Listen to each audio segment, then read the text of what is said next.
Amen. J'aimerais ce matin vous partager un sujet qui me passionne. C'est écouter Dieu. Un sujet qui me passionne, c'est d'écouter Dieu. J'ai déjà partagé ce sujet lors d'une réunion de prière un vendredi soir. Ça va pas être une redite de ce que j'ai dit, mais c'est vraiment, j'ai réfléchi, médité, pris du temps sur l'importance d'écouter Dieu. Et je me dis, Seigneur, c'est tellement important. Je crois que c'est vraiment la base. C'est la base de notre vie chrétienne, de notre relation avec Dieu. Ça doit être la base de notre marche avec Dieu. D'écouter Dieu. Et je crois qu'on se réunit ce matin, on fait bien de se réunir parce que nous croyons que Dieu est vivant. Amen. Sinon, ça ne sert à rien. Sinon, on est des bons religieux qui viennent parce que c'est le dimanche matin et parce que voilà, on fait nos habitudes. Mais on vient ce matin parce que nous croyons que Dieu est vivant, que lorsque nous louons, Dieu entend, que lorsque nous acclamons, Dieu voit, que lorsque nous pleurons, Dieu connaît. Et lorsque nous demandons la prière pour la maladie, pour le miracle, Dieu agit, Dieu bénit. On a un Dieu vivant, un Dieu qui voit, un Dieu qui entend, mais on a aussi un Dieu qui parle. Amen. On a un Dieu qui parle. Nous sommes ici parce que nous croyons réellement que Dieu est un Dieu qui parle. Et pendant de longues années, je croyais plus ou moins l'existence de Dieu. Et Dieu, oui, Père Noël, Dieu, c'était à peu près la même chose pour moi, vous voyez. Et quand j'allais à l'église, j'étais éduqué dans une religion.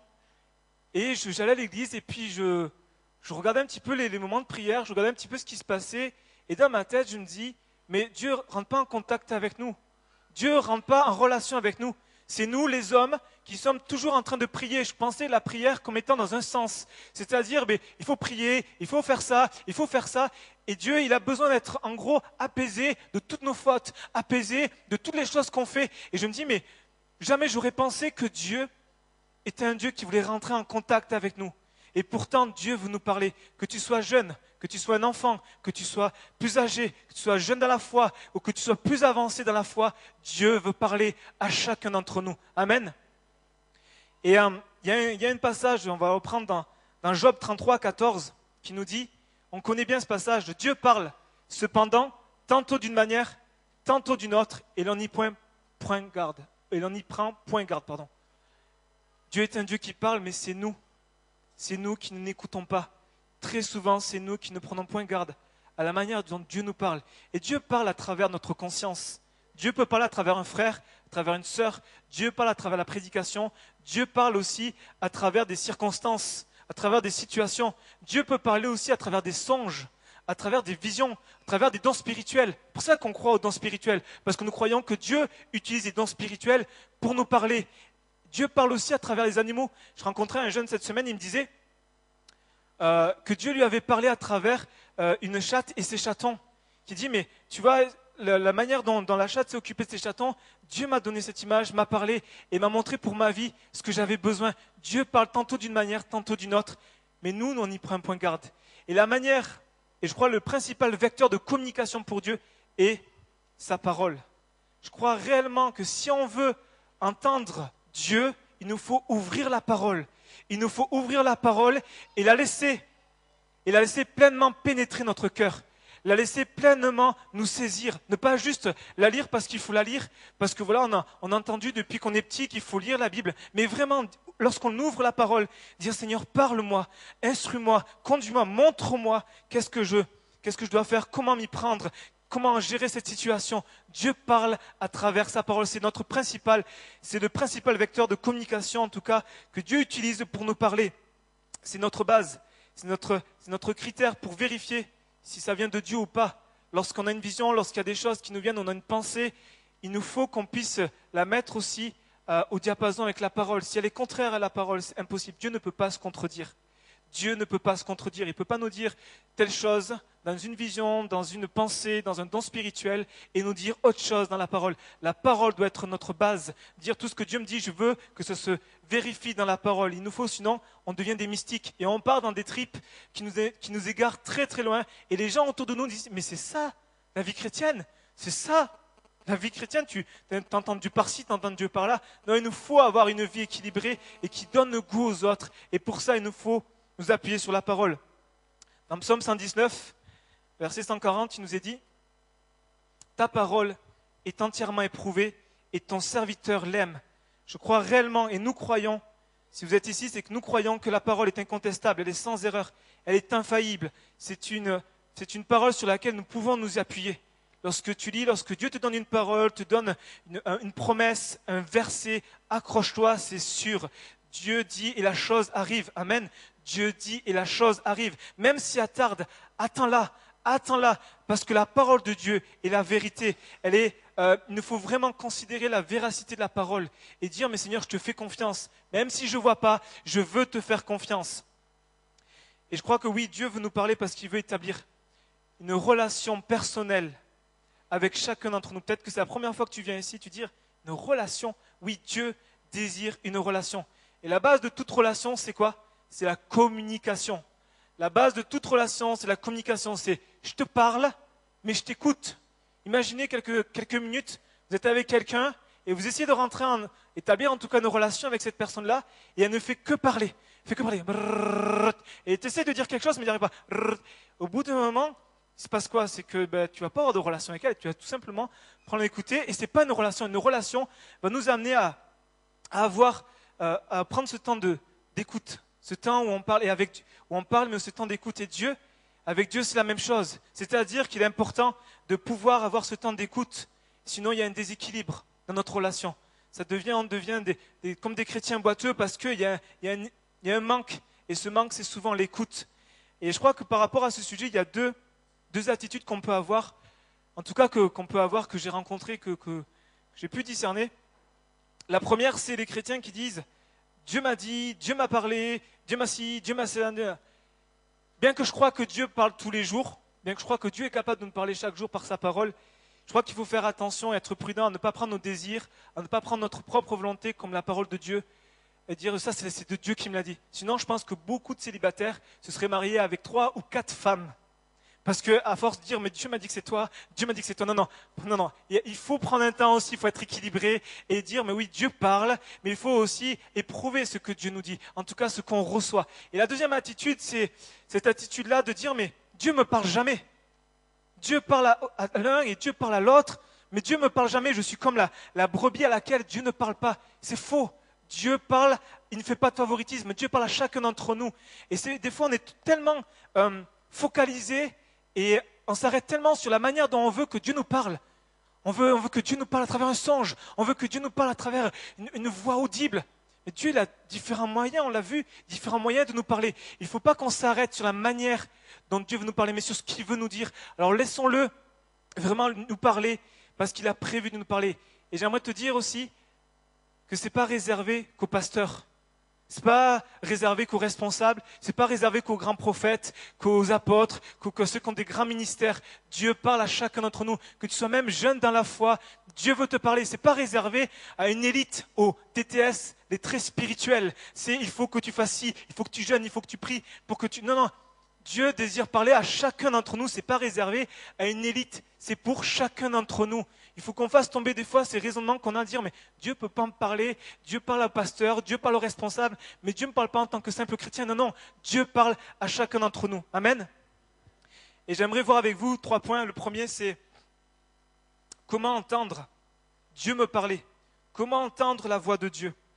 Quand je parle d'entendre la voix de Dieu, ce n'est pas une voix de manière audible, même si je pense que c'est possible. C'est rare, mais c'est possible. La parole nous le dit. Moïse, Dieu lui parlait audiblement. Je parle ici plutôt de la voix de Dieu qui vient résonner dans notre cœur.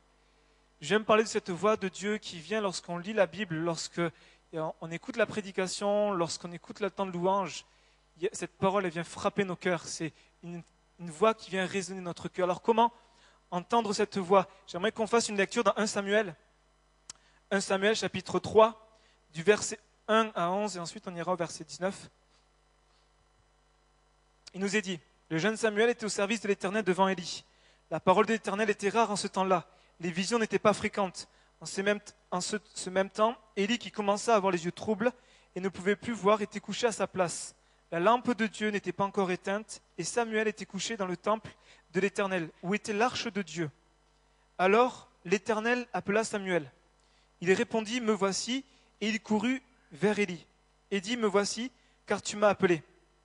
Élie répondit: je ne t'ai point appelé, retourne te coucher, et il alla se coucher. L'Éternel appela de nouveau Samuel, et Samuel se leva et alla vers Élie. Et dit, me voici, car tu m'as appelé. Élie répondit, je n'ai point appelé mon fils, retourne te coucher. Samuel ne connaissait pas encore l'Éternel, et la parole de l'Éternel ne lui avait pas encore été révélée. L'Éternel appela de nouveau Samuel pour la 3e fois. Et Samuel se leva, alla vers Élie et dit, me voici, car tu m'as appelé. Élie comprit que c'était l'Éternel qui appelait l'enfant, et il dit à Samuel, va, couche-toi, et si l'on t'appelle, tu diras, parle, Éternel, car ton serviteur écoute. Et Samuel alla se coucher à sa place. Verset 10, l'Éternel vint et se présenta, et appela, comme les autres fois, Samuel, Samuel. Et Samuel répondit, parle, car ton serviteur écoute. Alors l'Éternel dit à Samuel, et on va sauter les quelques versets, on va aller au verset 19, où il nous est dit, Samuel grandissait, l'Éternel était avec lui et ne laissa tomber à terre aucune de ses paroles. Amen. Ce que nous enseigne ici ce texte, c'est 3 choses. La première, c'est que pour entendre la voix de Dieu, il faut être loin de l'agitation. Dieu a voulu faire connaître à Samuel sa voix dans le moment où il y avait le moins d'activité, c'est-à-dire la nuit. Le temple, à l'époque, était un lieu où il y avait beaucoup d'activités. La journée, il y avait beaucoup de monde. Il y a des gens qui venaient adorer, d'autres qui apportaient des sacrifices. Il y avait aussi sur le devant des marchands qui vendaient plein de choses. Et donc, c'était un lieu où il y avait énormément de bruit, un lieu où il y avait beaucoup d'activités. Et Dieu a choisi de se révéler à Samuel, de parler à Samuel au moment où il y avait le silence, au moment où c'était loin de l'agitation, où c'était loin de toutes les perturbations de la journée. Et ça nous enseigne pour que si on veut entendre la voix de Dieu, si on veut vraiment dire « Seigneur, parle-moi », il nous faut faire taire les agitations qui sont en nous. Tous nos problèmes, tous nos tracas, tous les soucis, on peut avoir de l'agitation énorme à l'intérieur. Ou lorsqu'on ferme les yeux, ça défile à 100 à l'heure, et puis il y a telle chose, et puis il y a telle chose à gérer, et puis il faut que je pense à ça, et ce qui fait que lorsqu'on se place devant Dieu, on n'a pas de temps de silence. On n'a pas un temps de silence devant Dieu parce que notre âme, notre être intérieur est énormément agité. Et puis il y a aussi à faire taire cet environnement.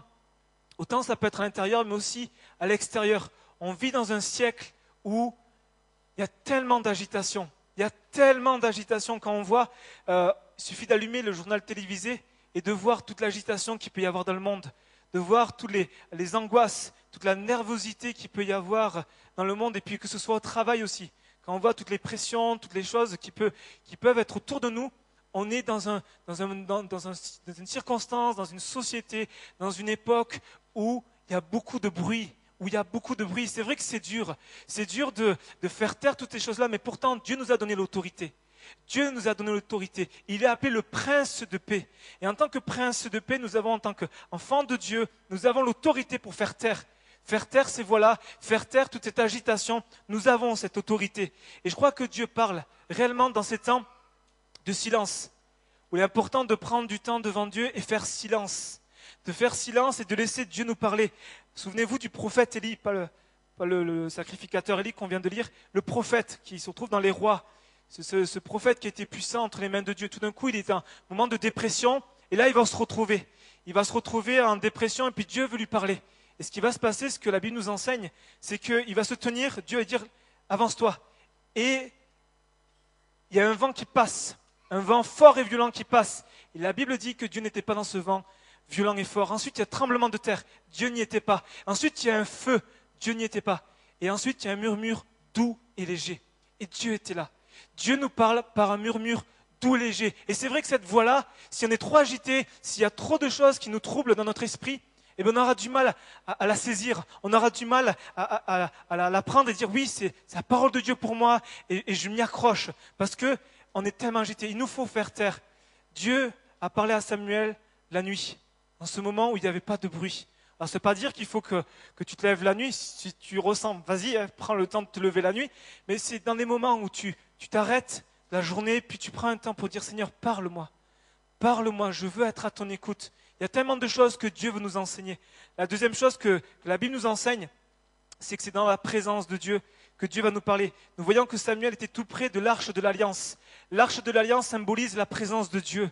Et il nous faut vraiment passer du temps dans sa présence. Et Dieu va former notre oreille spirituelle dans sa présence. Quel meilleur endroit pour entendre la voix de Dieu qui se naît dans sa présence. Dieu va former notre oreille spirituelle, va développer cette oreille spirituelle dans sa présence. Et il nous faut passer du temps dans sa présence. Plus on va passer du temps dans sa présence, plus on va reconnaître sa voix. Dire ça, c'est Dieu, c'est mon Dieu qui me parle. C'est mon Dieu qui me parle. Vous savez, c'est comme au téléphone. Téléphone, pouvoir recevoir un coup de téléphone et tout d'un coup, dire voilà, c'est un tel, je t'appelle. Si ça fait un moment que vous n'avez pas vu la personne, il est sûr que vous allez mettre du temps à dire, mais attends, qui c'est Étienne, attends, j'ai plusieurs Étienne, tu es où? On va resituer. Et c'est au bout de quelques secondes, voire quelques minutes, qu'on resitue. Moi, dernièrement, il y a un frère qui m'a appelé, et j'ai plusieurs frères qui s'appellent Johan. Et donc, tout d'un coup, Johan, où c'est que je situe? Ça faisait un moment que je ne l'avais pas vu. Et plus on est habitué à rencontrer la personne, si moi j'ai ma maman qui m'appelle direct, je vais reconnaître sa voix, et puis ainsi de suite. Et c'est pareil avec Dieu. C'est-à-dire que plus on va passer du temps avec lui, plus on va être sensible à sa voix, et on va reconnaître rapidement sa voix qui va nous parler. Amen. Le troisième chose que nous enseigne ce texte, c'est que la première fois où Dieu s'est révélé à Samuel, il n'a pas reconnu sa voix. Il a dû l'appeler à 3 reprises, c'est la 4e fois que Samuel s'est présenté devant Dieu. Il lui a dit, Seigneur, parle car ton serviteur écoute. Et ça me fait penser toutes les fois où on est là, on est comme dans le doute. Est-ce que c'est vraiment Dieu qui m'a parlé? Est-ce que c'est vraiment la voix de Dieu? Est-ce que c'est pas l'objet de mes pensées? Ou pire, ça c'est pas pour moi. Dieu est en train de te parler et puis on se dit, mais ça c'est pas pour moi. Ça c'est pour un tel. Et puis on se dit, des fois même pire, on va se dire, mais tiens, c'est dommage que lui soit pas là parce que s'il aurait entendu telle chose. Non, Dieu parle jamais aux absents. Dieu nous parle à chacun d'entre nous. Et ce qui est important, c'est de vraiment le considérer, de considérer que oui, Dieu parle. Et comment savoir alors? Comment vraiment savoir si c'est de Dieu? Comment savoir si c'est de mes pensées? C'est que ce qu'on voit, c'est que Dieu, il a appelé à plusieurs reprises Samuel. La parole de Dieu, elle revient comme un écho. Elle revient. Et ce qui est chose extraordinaire et qui nous permet de différencier si c'est de nous ou si c'est de Dieu, c'est que la parole de Dieu, elle a l'autorité. Amen. La parole de Dieu, elle a autorité. C'est une parole de vie. C'est une parole qu'on a lue, elle est éprouvée. Lorsqu'elle vient, elle a autorité. Après, c'est vrai qu'il faut se mettre dans cette position de foi, mais elle a autorité. Et plus tu vas te pratiquer cet exercice d'écouter Dieu, moins ça va te venir dire, mais est-ce que c'est de Dieu ou pas? Et quand on voit Samuel, il a entendu la parole de Dieu, Dieu lui a révélé la parole, et puis ensuite, quand on voit la vie du prophète Samuel, il grandissait, on l'a lu, il grandissait avec Dieu.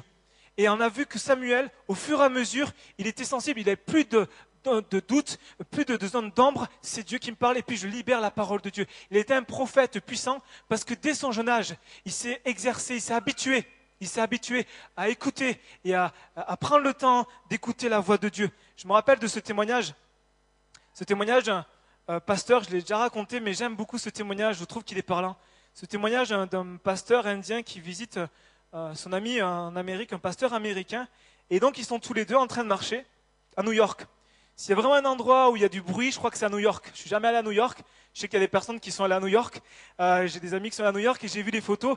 Et donc, on imagine, ils sont tous les deux en train de marcher dans les rues de New York où il y a les sirènes, il y a les taxis, il y a toutes sortes de bruits, toutes sortes d'affaires, des hommes qui s'affairent à droite et à gauche, les touristes qui font des photos partout.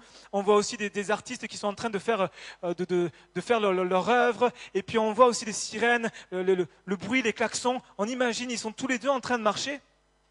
Et puis tout d'un coup, ils partagent par rapport aux choses de Dieu. Et puis tout d'un coup, il y a le pasteur indien qui s'arrête et qui lui dit, écoute, tu entends le grillon chanter? Et là, le pasteur américain lui dit, mais attends, comment tu veux entendre un grillon chanter avec tout ce qu'il y a, tout le bruit qu'il y a? Il dit, non, mais écoute bien. Et puis donc il le rapproche, il dit, viens voir. Et donc il se rapproche de ce son que le pasteur indien entend. Et puis à côté, il y avait une plante. Et donc, en fouillant un petit peu, il lui montre le grillon.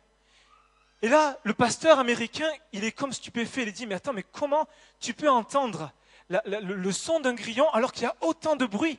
Comment tu peux l'entendre? Et là, le pasteur indien va lui dire, écoute, est-ce que tu as de la monnaie? Est-ce que tu as des pièces d'argent pour que je t'explique? Et là, ce qui va se passer, c'est que le pasteur lui donne les pièces d'argent et puis il prend les pièces d'argent et il les jette au sol. Et au moment où il les jette au sol et puis on entend le bruit des pièces, il y a toutes les personnes qui entouraient ces deux pasteurs se sont retournées et se sont focalisées sur ces pièces-là. Et là, il va lui dire, ton oreille s'habitue à ce que tu es habitué d'entendre. Ton oreille s'habitue, elle reconnaît le son auquel tu es habitué. Elle reconnaît le son que tu entends, que tu as l'habitude d'entendre. Les Américains ont l'habitude d'entendre quoi? Pas les grillons chanter, hein. Ils ont l'habitude d'entendre les pièces. Alors que le pasteur indien, il avait l'habitude d'entendre les grillons. Et c'est pareil pour nous. Si on a l'habitude d'entendre plus nos tracas, nos soucis, nos combats, les choses, et on n'a pas l'habitude d'entendre la voix de Dieu, ça va être difficile pour nous. C'est pour ça qu'il est important de passer du temps et de former cette oreille spirituelle. Puisque lorsqu'elle sera formée, cette oreille spirituelle, lorsqu'on traversera la tempête, on traversera le feu des épreuves, on écoutera la voix de Dieu. On entendra dans ces moments la voix de Dieu. Amen. Le deuxième point que je voulais voir avec vous, et je crois que la base de notre relation avec Dieu, c'est de lui laisser la place et le temps de nous parler. Quand je vous disais, je n'ai pas grandi dans une famille chrétienne née de nouveau. Chrétienne née de nouveau. Il y a beaucoup qui disent chrétien, mais chrétienne née de nouveau, qui vivent la parole. Et donc, moi, quand on m'a parlé de prier, pour moi, la prière, c'était des récitals. C'était, il fallait faire ci, il fallait faire ça, et puis c'était plein de choses que je ne comprenais pas. Tu disais plein de mots que tu ne comprenais pas. Et là, on m'a dit un jour, et c'est une parole qui a changé ma vie, c'est Rémi, prier, c'est parler à Dieu avec tes mots et de tout ton cœur. Et là, j'ai commencé à prier. Et j'ai commencé à voir que Dieu répondait à mes prières. Et j'ai commencé à prier, à prier, à prier, à prier. Et puis je prie, et puis je prie, et puis je prie Dieu, et je ne lui laisse pas la place. Et très vite, je me suis retrouvé dans un monologue. Où c'est-à-dire que ma relation n'était pas une relation à double sens. C'était juste, moi je parle à Dieu, que Dieu m'écoute, que Dieu m'écoute, que Dieu m'écoute. Et pour reprendre ce texte, c'était, écoute Seigneur, ton serviteur, il parle. C'est pas, parle Seigneur. Comme Samuel a dit, parle Seigneur, ton serviteur écoute, c'est Seigneur, écoute-moi, je suis en train de te parler. Et je crois que c'est vraiment quelque chose qui est un cancer dans notre relation avec Dieu, qui peut devenir un cancer dans notre relation avec Dieu, c'est-à-dire de rentrer dans un monologue où on ne laisse pas la place à Dieu de nous parler, où on dit, on balance des prières, Seigneur, je te prie pour ça, je te prie pour ça, je te prie pour ça, je te prie pour ça, je te prie pour ça, Amen, et on part. Et on ne laisse pas de place pour Dieu, pour qu'il nous parle, pour qu'il nous dise, mais attends, moi je veux pas que tu pries dans cette direction, attends, moi je veux que tu pries dans telle direction. Et on rentre très vite dans un monologue. Et Dieu nous dit, non, moi ce que je désire, c'est avoir un dialogue avec toi. C'est que tu me parles, c'est important que tu me parles, mais moi aussi je veux te parler. Moi aussi je veux que tu puisses m'entendre, te dire les choses. Et je crois que c'est important dans notre relation personnelle, dans notre vie de prière, de prendre du temps pour écouter Dieu, de prendre du temps pour dire Seigneur, mais parle, et de lui laisser la place. De lui laisser la place pour nous parler. On est tellement affairés, et des fois on fait des prières rapidos, allez, on balance, on a toute une liste de prières avec des sujets, et on ne prend pas le temps de nous écouter, d'écouter Dieu. Et ce qui est important, c'est que Dieu veut nous parler. Et je crois qu'on gagnerait vraiment en efficacité dans nos prières lorsqu'on laisserait la place à Dieu de nous parler. Il va nous donner telle direction. Et des fois, moi, je parle pour moi, des fois, je me dis, je prie, mais j'ai l'impression de battre le vent, de taper, ça ne touche pas. Et il y a des moments où Dieu m'a arrêté, me dire, bon, c'est bon, tu as fini de t'exciter, arrête-toi, pose-toi et laisse-moi te parler. Et au moment où Dieu m'a parlé, m'a éclairé, dans telle situation, là, je savais que je tapais et que ma prière était efficace. Il est important de lui laisser la place, mais il est important aussi de lui laisser le temps. On est dans une vie, dans une société où on vit à 100 km/h, c'est non-stop. On est dans un tourbillon de vie. On fonce. Après ça, il y a ça. On n'a jamais eu autant de temps. Et on n'a jamais le temps. C'est ça qui est paradoxal. C'est qu'on a tout.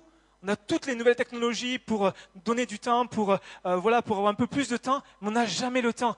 Et je crois que Dieu n'est pas favorable aux prières que j'appelle fast-food. Les prières, Seigneur, je te commande telle chose, avec ça, et puis un complément, ça sera tout. Et oui, Seigneur, et puis Amen. Et puis on part. Dieu n'est pas favorable à ce genre de prière. Dieu veut vraiment nos relations avec nous. Il est important de lui laisser la place, de lui laisser le temps pour nous parler et pour saisir ce qu'il a à nous dire. Et je finis avec le dernier point. Ce qui va être important, c'est d'être à l'écoute de Dieu, mais soyons à l'écoute de Dieu, mais avec une écoute active. Et ça peut être paradoxal de dire ça, de dire une écoute active, Parce que déjà, le fait d'écouter, à partir du moment où on écoute, on est actif. Parce que ce n'est pas naturel pour nous d'écouter, on entend beaucoup de choses. Mais le fait d'écouter, c'est vraiment autre chose. Moi, je sais que dans mon travail, je travaille avec des personnes, je travaille dans le milieu social, et je travaille avec des personnes où j'ai beaucoup d'entretiens avec des gens. Et j'ai appris à écouter.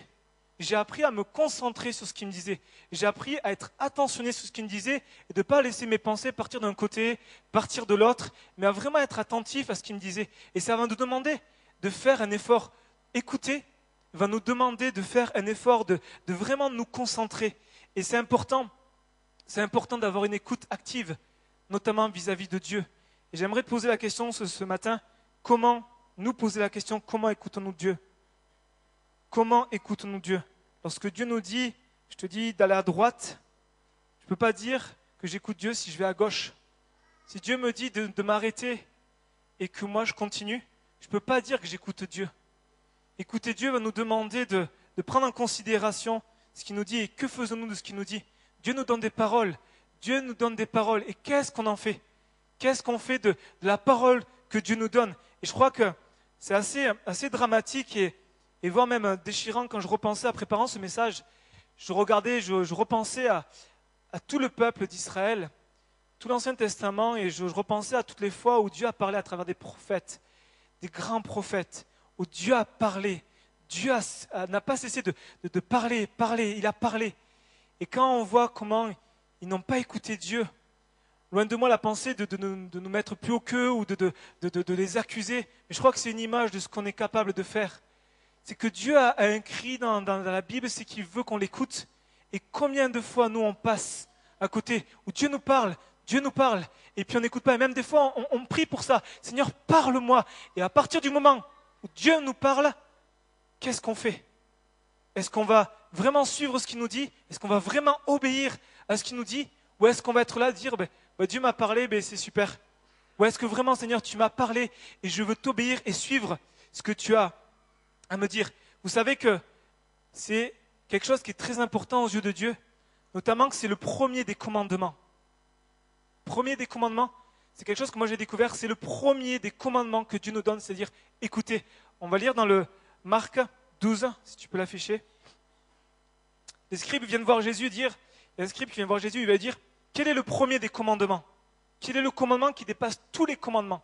Et Jésus va lui dire, voici le premier, écoute Israël, le Seigneur notre Dieu est l'unique Seigneur.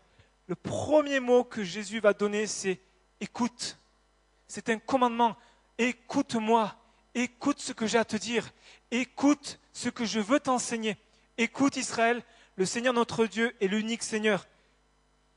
Il y a un autre passage dans Matthieu 17,5 qui nous dit, au moment où Jésus était sur le mont de la transfiguration, il était avec les disciples, et puis il y a tout d'un coup une nuée qui descend, 17,5, comme il parlait encore, une nuée lumineuse les couvrit, et voici une voix fit entendre de la nuée ces paroles.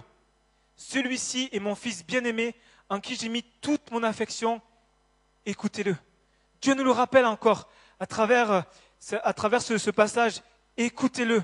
Est-ce que nous on entend le cri de Dieu dans la parole lorsqu'on lit la parole, dire mais écoute-moi, écoute-moi. Dieu lance un cri à travers toute la parole, de la Genèse à l'Apocalypse. Dieu nous lance un cri, dire mais écoute-moi. Tu pars tellement dans tes pensées, tu pars tellement vite, tu veux tellement faire à ta manière que tu ne prends pas le temps de m'écouter. Et c'est pour ça que tu tombes, c'est pour ça que tu chutes, c'est pour ça que tu es dans l'erreur, parce que tu ne prends pas le temps de m'écouter. Dieu nous appelle à être un peuple qui l'écoute, un peuple qui soit là, attentif à ce qu'il lui dit, attentif à ce que Dieu lui dit. J'aimerais inviter les musiciens, si Jérémy et Kitty pourraient venir. Je finis avec le dernier verset pour ce matin, dans Ésaïe 48. Ésaïe chapitre 48, 16, versets 16 à 19, il nous est dit « Approchez-vous de moi », c'est Dieu qui nous parle, et j'aimerais que ce matin on puisse le considérer pour chacun d'entre nous. « Approchez-vous de moi et écoutez. Dès le commencement, je n'ai point parlé en cachette. Dès l'origine de ces choses, j'ai été là, et maintenant le Seigneur l'Éternel m'a envoyé avec son esprit. Ainsi, par l'Éternel, ton Rédempteur, le Saint d'Israël, moi, Éternel ton Dieu, je t'instruis pour ton bien, je te conduis dans la voie que tu dois suivre. Oh !» Là, il y a le cri de Dieu. Oh, si tu étais attentif à mes commandements, ton bien-être serait comme un fleuve, et ton bonheur comme les flots de la mer. Ta postérité serait comme le sable, et les fruits de tes entrailles comme les grains de sable. Ton nom ne serait point effacé, anéanti devant moi. Oh, si tu étais attentif à mes commandements. Et la Bible va dire que les commandements, dans 1 Jean, va dire que les commandements de Dieu ne sont pas pénibles. Les commandements de Dieu, mon frère, ma sœur, ne sont pas pénibles. Dieu nous dit, mais oh, si tu étais attentif à mes commandements qui ne sont pas pénibles, ton bien-être serait comme un fleuve. Le pire, c'est que Dieu nous donne une promesse. Le pire, c'est que Dieu nous encourage à l'écouter, mais qui nous dit, mais en plus, si tu m'écoutes, mais ton bien-être serait comme un fleuve et ton bonheur comme les flots de la mer. Et je crois que s'il y a bien quelque chose que l'homme recherche, c'est le bonheur. S'il y a bien quelque chose que l'homme recherche, c'est le bien-être. Et Dieu nous dit, si tu étais attentif à mes commandements, que faisons-nous des paroles que Dieu nous donne? Que faisons-nous de toutes les fois où Dieu nous a parlé? Vous savez, en colo, il y avait plein d'enfants, et notamment un enfant qui m'a assez interpellé, où je voyais l'animateur qui était toujours en train de le reprendre. Et dire, mais tu n'écoutes pas, tu n'écoutes pas. Je t'avais dit ça, et tu fais le contraire. Et l'enfant qui lui dit, mais si, je t'ai écouté. Alors si tu m'as écouté, pourquoi tu as fait telle chose? Si tu m'as écouté, pourquoi tu as fait telle chose? Et il lui disait, mais tu n'écoutes pas. Et certaines fois, c'est ce que Dieu peut nous dire, mais tu n'écoutes pas. Tu es là, mais tu n'écoutes pas. Tu es devant ma parole, mais tu n'écoutes pas. Tu es dans la prière, mais tu n'écoutes pas. Dieu nous appelle vraiment à écouter. Et même s'il a des choses à nous dire qui ne vont pas être agréables, parce que notre vieille nature, elle va dire, non, ça me plaît pas. Ça, Dieu me parle, il est en train de me corriger, il est en train de me reprendre. Ça me plaît pas. Et bien, qu'est-ce qu'on fait? On s'endurcit. On s'endurcit, mais même si ça ne nous plaît pas, Dieu va pas toujours nous dire des choses qui sont agréables. Dieu va nous reprendre et il sait ce qui est le meilleur pour nous. Il est notre créateur, il sait ce qui est le meilleur pour nous. Alors faisons-lui confiance, même si c'est dur, même si des fois la parole, quand on la lit, ça nous reprend, dire Seigneur, là c'est dur. Là, c'est dur. Faisons-lui confiance. Il est notre créateur. Il sait ce qui est le meilleur. Il a le meilleur pour nous. Et il sait ce qu'il y a de mieux pour nous. Amen. Il sait ce qu'il y a de mieux pour nous. Et je finis avec ça, c'est que lorsque Samuel s'est levé, il a dit, me voici. Il n'a pas traîné des pieds et dire, qu'est-ce que je viens faire et pourquoi et tout. Il est venu devant Dieu. Il a dit, me voici. Me voici. Je suis prêt à agir en conséquence. Je suis prêt à réagir. Je ne veux pas être dans une autosuffisance. Je ne veux pas être fermé parce que cette parole, elle ne me plaît pas. Je ne veux pas être bloqué parce que ça ne m'intéresse pas ou parce que je me sens repris. Mais il était là et dire, peu importe le prix à payer, Seigneur, parle quand ton serviteur écoute. Et je veux te dire, me voici, tu me parles, mais je veux aller, je veux réagir. Dieu nous parle.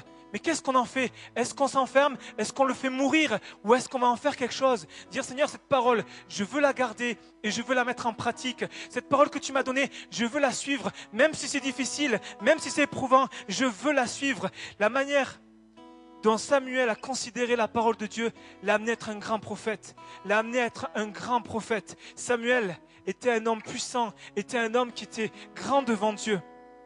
Un homme qui avait la parole de Dieu. Parce qu'il considérait la parole. Il négligeait pas la parole. La Bible dit qu'il ne faisait tomber à terre aucune parole. Il les gardait, il serrait la parole de Dieu dans son cœur. Et la manière dont nous recevons la parole de Dieu détermine l'importance que nous lui accordons. Si on veut vraiment avancer avec Dieu, il va être important d'écouter avec beaucoup de respect, d'écouter avec beaucoup d'attention, de dire Seigneur, tu me parles. Je veux être attentif et je veux aussi obéir à ce que tu me dis. L'écoute nous appelle à l'obéissance. On ne peut pas dire j'écoute Dieu et ne pas faire ce qu'il nous dit. J'aimerais finir avec un témoignage. Lors de mes premiers pas avec Dieu, de mes premières semaines, premiers mois avec Dieu, j'ai été frappé par une chose. J'ai été frappé par l'attitude de chrétiens qui se tenaient devant Dieu et qui se préparaient avant les cultes. Qui se préparaient avant chaque réunion parce qu'ils disent Dieu va me donner une parole. Dieu va me donner une parole. Dieu, je m'attends à une parole de Dieu. Je viens pour louer, je viens pour célébrer, mais je viens aussi pour entendre la parole de Dieu. J'ai été frappé et ces chrétiens m'ont vraiment marqué par le sérieux qu'ils avaient devant Dieu et par aussi l'attention qu'ils portaient à la parole, l'attention qu'ils portaient à chaque réunion, que ce soit les réunions d'évangélisation, les réunions de prière, chaque réunion qu'il y avait, ils se tenaient devant Dieu, ils préparaient ce temps et dire Seigneur, ouvre mon cœur, parle-moi. Et Dieu leur parlait. Si on s'attend, Dieu va bénir. Et j'étais vraiment marqué par eux, par ce respect, ce sérieux qu'ils avaient devant la parole. Dire pas, ouais, mais c'était le prédicateur, ou c'était ci, ou c'est comme ça, mais c'est peu importe qui prêchera, peu importe ce qui sera fait, peu importe s'il y a tel ou tel musicien, ce qui m'importe, c'est la parole de Dieu. Ce qui m'importe, c'est de recevoir la parole de Dieu. Et à contrario, j'ai été marqué aussi par des chrétiens qui viennent avec tellement de légèreté devant Dieu, qui viennent le dimanche matin comme au supermarché, qui viennent servir et puis repartir et puis il n'y a rien, il n'y a rien. J'ai été comme attristé de voir, autant ça m'a réjoui de voir ces chrétiens, et je me dis comme quoi c'est possible, mais autant d'un autre côté, quand j'ai vu certains chrétiens, il n'y a aucune accusation ce matin, mais certains chrétiens venir avec légèreté devant Dieu, et manquer de respect envers la parole, manquer de respect envers ce qui se fait lors des réunions. Je me dis, Seigneur, mais comment on considère ta parole? Tu veux nous parler, mais comment on la considère? Et ce matin, j'aimerais qu'on se pose chacun cette question. Comment on considère la parole de Dieu? On veut que Dieu nous parle, et Dieu va nous parler. Mais qu'est-ce qu'on va en faire avec? Qu'est-ce qu'on va faire de la parole de Dieu? Comment on va l'utiliser? Est-ce qu'on peut prier un instant? Seigneur, merci. Merci pour ta parole qui nous enseigne, Seigneur, les voies de Dieu, les voies qui nous permettent de te suivre, les voies qui nous permettent d'avoir une vie en règle, une vie droite devant toi. Tu connais, Seigneur, nos besoins, tu connais nos attitudes, tu connais nos cœurs. Je prie ce matin, Seigneur, pour que vraiment tu parles à nos cœurs, qu'on ne soit pas fermés, qu'on n'endurcisse pas nos cœurs, qu'on ne ferme pas nos oreilles spirituelles à ta parole ce matin, mais que nous puissions ce matin réaliser l'importance de t'écouter, l'importance, Seigneur, de recueillir et de saisir pleinement ta parole. Seigneur, je prie ce matin pour que tu nous aides à être un peuple qui est à l'écoute de Dieu. Seigneur, notre désir, c'est d'avancer avec toi. Notre désir, c'est de marcher dans tes voies. Notre désir, c'est d'aller là où tu veux nous amener. Mais je te prie pour qu'on ne soit pas une église qui ferme, Seigneur, son oreille, qui endurcisse son cœur. Mais je prie pour qu'on soit une église, Seigneur, qui marche dans les voies que Dieu a tracées, qui pratique les œuvres que Dieu a préparées à l'avance. Seigneur, je prie ce matin, Seigneur, pour que tu réveilles, Seigneur, nos cœurs, que tu réveilles nos oreilles, que tu viennes, Seigneur, aiguiser, Seigneur, nos oreilles à ta parole. Je te le demande au nom de Jésus.